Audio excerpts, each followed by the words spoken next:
बिस्मिल्लाहिर्रहमानिर्रहीम, अस्सलाम वालेकुम। मेरा नाम मोहम्मद जॉन हुसैन है। इस वक्त पाकिस्तान टाइम के हिसाब से 7:30 बज रहा है और 8 अप्रैल का दिन है। लोग मुझसे पूछ रहे हैं कि भाई सीज फायर हो गई या नहीं हो गई, आगे क्या होगा, क्या जंग खत्म हो गई, क्या ईरान जीत गया है, क्या अमेरिका हार गया है, क्या पाकिस्तानियों को खुशियां मनानी चाहिए क्योंकि पाकिस्तान में खुशी मनाई जा रही है, और एग्जैक्टली चीज़ें किस तरफ जा रही हैं। देखिए, बात मैं ऐसे स्टार्ट करूंगा कि वो अमेरिका जो ग्लोबल सुपर पावर कहा जाता था, जिसको यूनिपोलैरिटी की जो है बातें होती थी, जिसका कहा जाता था कि वो जो चाहे कर सकता है, वो अमेरिका जो ईरान से कह रहा था कि तुम अपना न्यूक्लियर भी खत्म करोगे, तुम बैलिस्टिक मिसाइल भी खत्म करोगे, तुम अपनी एलाइज जो रेजिस्टेंस है, फोर्सेस हैं रीजन के अंदर, उनका भी सपोर्ट खत्म करोगे और इसराइल के खिलाफ जारियत भी जो अमेरिका की नज़र में है वो बंद करोगे। वो ईरान जिससे टोटल सरेंडर मांग रहा था अमेरिका, वो आज ईरान के 6 नुकात पे राजी हो गया है और 10 पॉइंट्स के फ्रेमवर्क के ऊपर ही आगे बात करने के लिए आ रहा है। वही अमेरिका जिसने ना जाने कितने तैयारे खो दिए इस पूरी जंग के अंदर, मॉडर्न टेक्नोलॉजीज खो दी, उड़ने वाला, टेढ़ा उड़ने वाला, गायब होने वाले जहाज खो दिए, F-35 जैसे।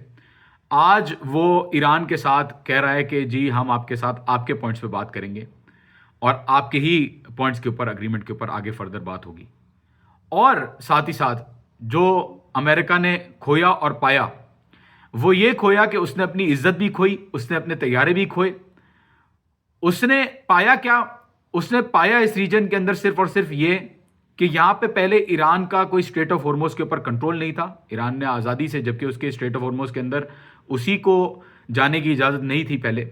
आज वही अमेरिका रिकग्नाइज कर रहा है कि ईरान की जो आर्म फोर्सेस हैं वो कंट्रोल करेंगी स्ट्रेट ऑफ हॉर्मोज को इस सीज फायर के दौरान भी।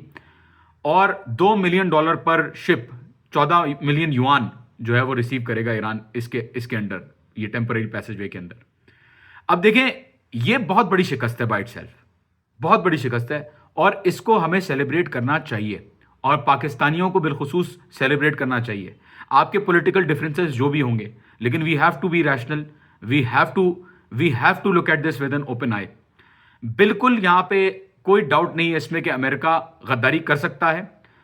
ईरान के अंदर लवान ऑयल फैसिलिटी के ऊपर हमला हुआ है, लबनान के अंदर जो है वो इसराइल हमले कर रहा है और ईरान अभी तक मिसाइलें दाग रहा है इसराइल के ऊपर। तो बिल्कुल इसराइल कोशिश कर रहा है सैबोटाज करने की इस पूरे एफर्ट्स को। और ये अग्रीमेंट जो है वो अमेरिका की हार की तस्लीम है अगर आप इसको देखें, और पाकिस्तान ने इसको मुमकिन बनाया। There is no doubt about it, इसके अंदर कोई शक नहीं है कि पाकिस्तान अगर ना होता तो यहां पे समझाने वाला कोई नहीं होता ईरान को कि प्लीज आप थोड़ी देर के लिए रुक जाएं, अमेरिका आपके साथ राजी है आपके ही पॉइंट्स पे बात करने के लिए। तो I think this is a big win for Pakistan. उन्होंने बहुत कोशिशें की और आपको सेलिब्रेट करना चाहिए। आगे जाके बिल्कुल हो सकता है कि इस जंग के अंदर अमेरिका भी धोखा दे, लेकिन अमेरिका के ऐसे चांसेस लग नहीं रहे। क्यों नहीं लग रहे? क्योंकि वो फेस सेविंग पहले से चाह रहे थे, वो निकलना चाह रहे थे। बहुत बुरा हाल हो चुका है अमेरिका के अंदर। No kings protest, ICE protest, Palestine की रिकग्निशन, जो ऑयल का जो प्राइसेस राइज हो रही हैं और दुनिया के अंदर डॉलर कोलैप्स के खदशे पे जा रहा है, और जो इकोनॉमिक लॉसेस यूनाइटेड स्टेट्स को हो रहे थे। आई थिंक बहुत शिद्दत से अमेरिका जो है इस जंग से निकलना चाहता है और बिल्कुल इसीलिए वो जो है वो राजी हुआ ईरान के पॉइंट्स के ऊपर।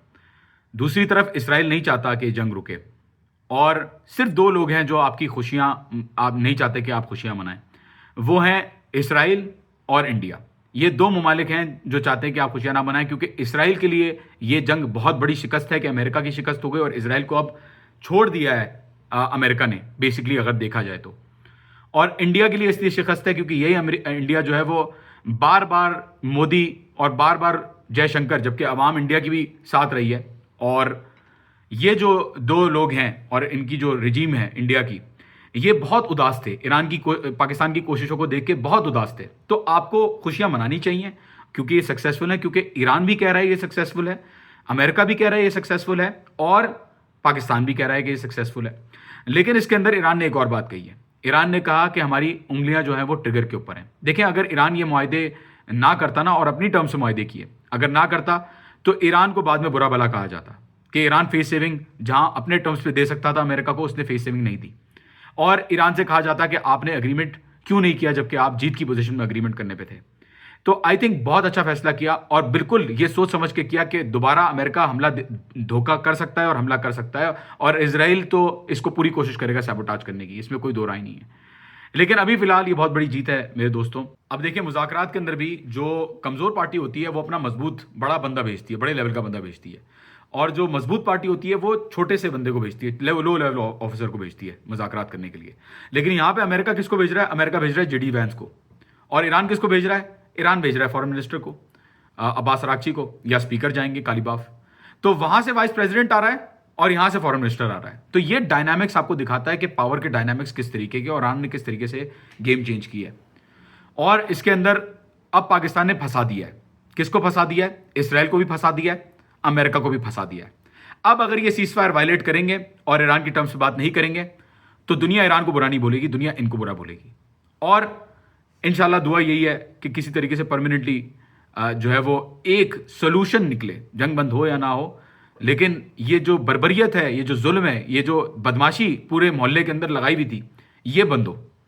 तो आई होप कि ये हमें पॉजिटिव रहना चाहिए। आई होप कि ये सीज फायर जो है वो परमानेंट सोल्यूशन हो। एंड क्लियर है कि ये अमेरिका जो है ये जंग हार चुका है। बहुत बहुत शुक्रिया। खुदा हाफिज।